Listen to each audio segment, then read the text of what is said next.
It's amazing how synchronicity works.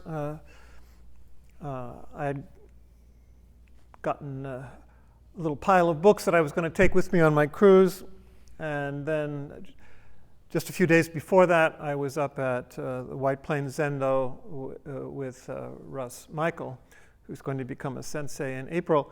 And one of the members there gave me this book, which I took and read, The River of Light, Jewish Mystical Awareness, by Lawrence Kushner.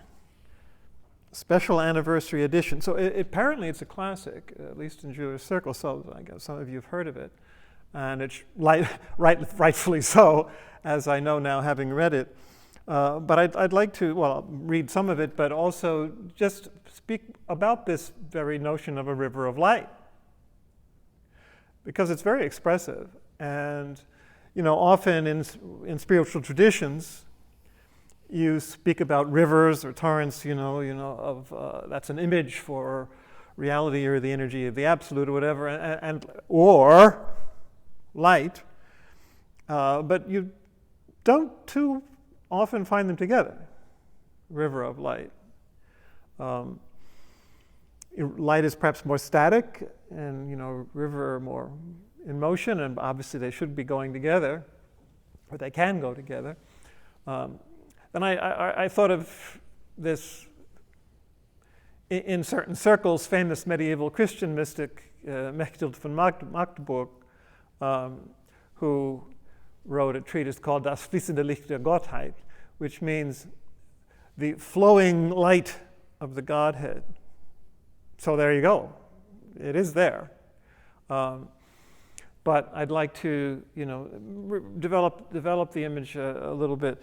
He's very good, Lawrence Kushner, bringing together psychotherapy and mysticism, science and religion. Very good stuff here. But I thought I'd concentrate particularly on that imagery of, and he's very evocative too. So, for example.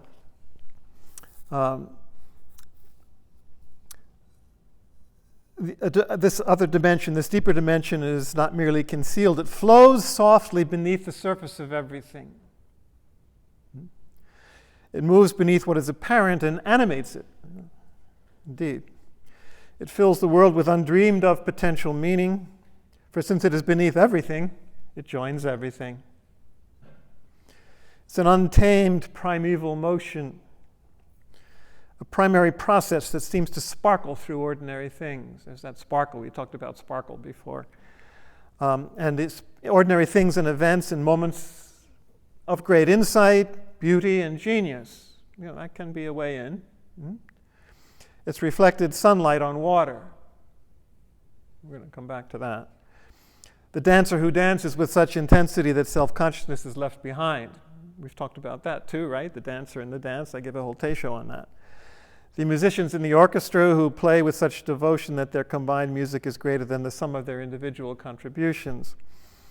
One body joins with another body to form for a moment what seems to be a single living organism. Okay, there's that too. When all things around us seem to flow within and by the same current. That's it. All things seem to flow within and by the same current. Or when the words of prayer seem to take wings. Then we've fallen, or risen, beneath the apparent surface to some more primary surface. So that's one way he speaks about it. Joining of the world with the river of light beneath it, like the bringing into waking the hidden dream. Life is a dream, waking, dreaming, is the messianic goal of both religion and therapy. Well, that's really good. In other words, the bringing into waking, the joining of the world with the river of light beneath it, in other words, the unconscious and the conscious, if you will, is the messianic goal of both religion and therapy. I remember reading many years ago, Dom André Louf, who was a Belgian Trappist abbot, he was absolutely thrilled in his book on prayer when he discovered, how much the process of psychotherapy was like the process of, mysticism, reaching these depths that suddenly explode and all this kind of thing. So that's what he's talking about here too. But to do so, we must return to the source of the river, as generations have faithfully preserved it all the way back. A river issues from Eden. You can speak of it that way, return to paradise, but it's even beyond that. There is something that flows beneath this realm. Now, customarily envisioned as darkness or unconsciousness, remember I just referred to that, and feared, it is also a great flowing light, even brighter than the sunlight of consciousness. Ordinary consciousness, absolutely, enlightenment. Humanity's mythos is the dream memory of this other consciousness which permeates all being, softly hovering over the surface of the waters. It's an evocation of the first chapter of Genesis. We need only to listen to ourselves and the stories of the old ones, which effortlessly issue from our mouths. Listen very carefully. Notice the reflected light on the surface of water. This is important. Realize that the light is not reflected after all. The light was shining through from deep inside the water. Now that's really important. That river of light is the depth and the surface, absolute and relative, form and emptiness, if you will. But he speaks about the darkness, the unconsciousness, the primary process, all of this. It's a dark womb of things. There's a paradox in this image of darkness, unconsciousness, and self, for it's precisely from these ways of being that humanity senses the source of the greatest light. So here we get into the darkness-light play, that from the deepest darkness, or as the deepest darkness turns out to be the greatest light, John of the Cross and others, How could the brightest light come from the darkness? Wouldn't it not come from the sun? The winter solstice, the day of the longest night. Humanity celebrates light. Perhaps we were reminding ourselves, as we do with all rituals, of a truth long buried, that from the very bottom of the cave there flows a river of light.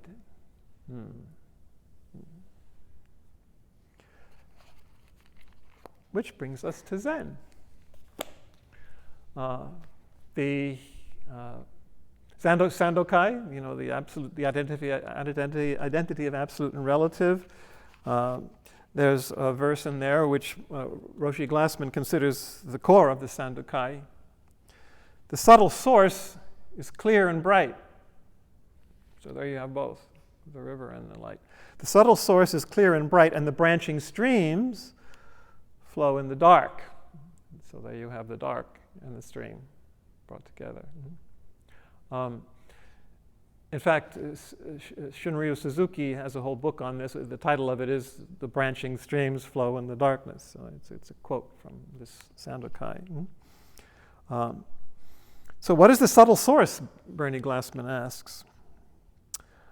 Synonyms for the subtle source are the absolute, true self, cosmic self, Buddha nature, or sometimes just Mu, the koan. The branching streams refer to the relative phenomenal world.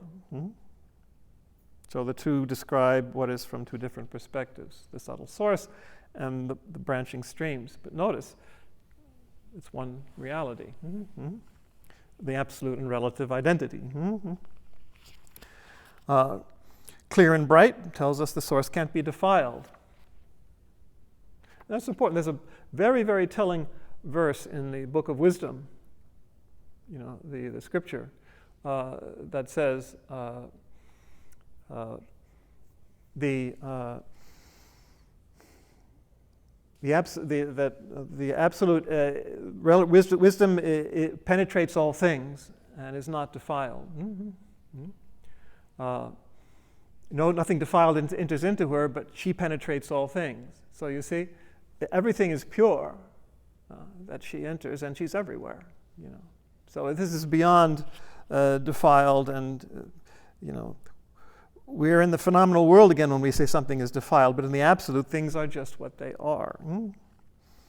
And the same way that the sky can't be defiled by or stained by clouds or storms or birds or even bird shit, he says, because it's all the source, it's all the flow, it's all the light.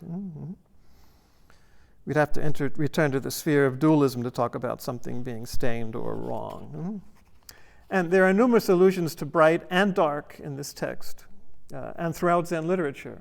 So he points out that sometimes light is used to represent the absolute and dark the relative, as in here. But sometimes it's the other way around.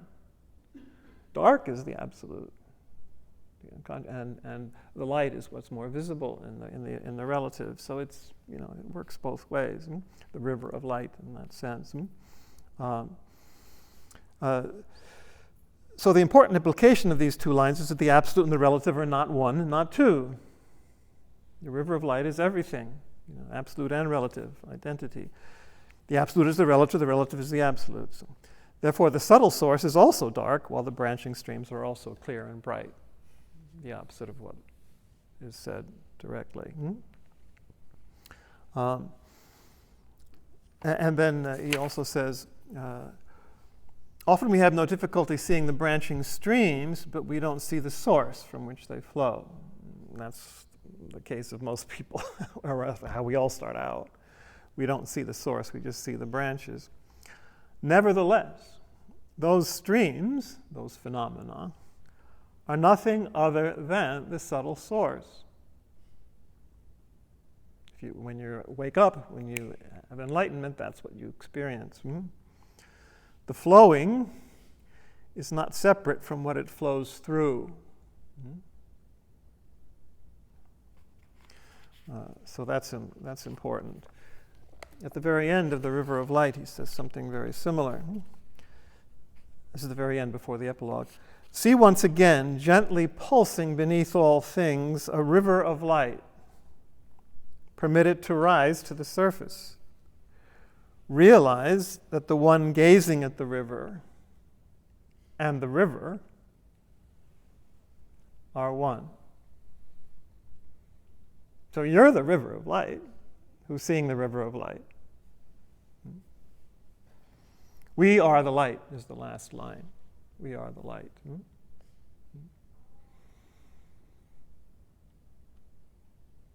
It's like the verse, the famous saying of Meister Eckhart, the eye with which I see God, or the absolute, is the eye with which it sees me. It's just the light seeing itself. We'll come back to that in a minute. But I was reminded also of the verse from Psalm 36, to go back to the Jewish scriptures, which we also use in Christianity. Psalm 36 is a psalm that we sang every Monday morning in the dark, the morning prayer in the monastery. And so when it comes up every week, which I still use it, these three verses, or these two verses, I like to recite in the original Hebrew just to get the full flavor of it. But it starts by saying, they will be intoxicated by the abundance of your house. Yir Wuyun Medeshen Bethka. And from the torrent, the river of your delight, you will give them to drink. V'nachal edenek tashkem. Eden neka, your delight. Eden, Eden, the Garden of Eden. That's what it means, the delight. So you're coming back to Eden. We just had that image, right? And then it says, Ki imka makor chayim, which means, for with you is the fountain of life. So the river is life, That's the dynamism of it. And the river, of course, the river is life, water is life, but that's also an image of the spirit leaping up to eternal life, or the rivers of life coming forth from the bosom of the one who believes. It's a beautiful image. In Christian terms, you can say, with you, the Father, there's the fount, the Son of life, the Spirit, but It's that dynamism. It's that go. And then the last line brings in the light imagery in addition to the river imagery. It says, Ba'orkam nir or, which means in your light we see light, which is a fascinating verse, from this ancient psalm. In your light we see light, which comes back to what we were just talking about. It's the light that sees itself. In your light we see light. It's the same light. So it's really going beyond the self and everything, just so that the light is seeing itself. Whatever beatific vision means, that's what it means, So let's conclude with our old friend, Bernadette Roberts, going as far as we can go in this. And, of course, here she uses God language, but she uses the language of flow, as you'll see. And I think I quoted some of this already in a previous teisho, but never dawned on me, she says towards the end of her book, The Path to No Self, it never dawned on me that there was another way of understanding that all things were so immersed in God that nothing can be separated out. Nothing has a separate existence of its own. So we're just talking about absolute, relative is absolute. It's all the source. It's all the river. No separate individual being, no separate I in which God dwells, in which the absolute dwells. It's just the one reality, including yourself, which disappears as a separate entity, which is her whole point in her books, as you know. Later I saw how this worked. I understood that God is in things only because all things are in him. Absolute is in relative because relative is in absolute. All right? And thus, with God on the inside and God on the outside, God is the flow through. It's all just that. Flowing freely through all that exists. And even that which he flows through is part of the great flow. Exactly. The relative is the whole thing. In your light we see light. It's just the torrent of delight, Self puts up a barrier to this flow. Any good Buddhist would realize. Self puts up a barrier to this flow through of God. It stands, as it were, between God on the inside and God on the outside, subject-object duality. But once the self disappears, one of the first things we see or experience is the great flow. Capital G, capital F. The great flow, the river of light. And how all things are truly in God, not separate, and that God is no longer in the self. Nor is he the self, because there ain't none. It's just the flow of, so it goes beyond, the river of light makes a big point about it, as Bernadette Robert does, that everything goes beyond into nothingness. It's just the no self, the no thing. The absolute in the Kabbalah, as he points out many times, and here's a whole chapter on it, is ayin, nothing, nothingness. So when you're beyond this is where the language of Zen would say something like this. Yes, the ultimate, as we just heard from Bernie, is the Buddha nature, the true self. But it's like saying, as one of the koans does, Buddha mind is this what it is. The Buddha is mind. But there's also a koan, as you probably know, which says no mind, no Buddha, because none of those things are adequate to it. And that's where we wind up here. The river of light, which is darkness, which is everything. No thing, and certainly not yourself.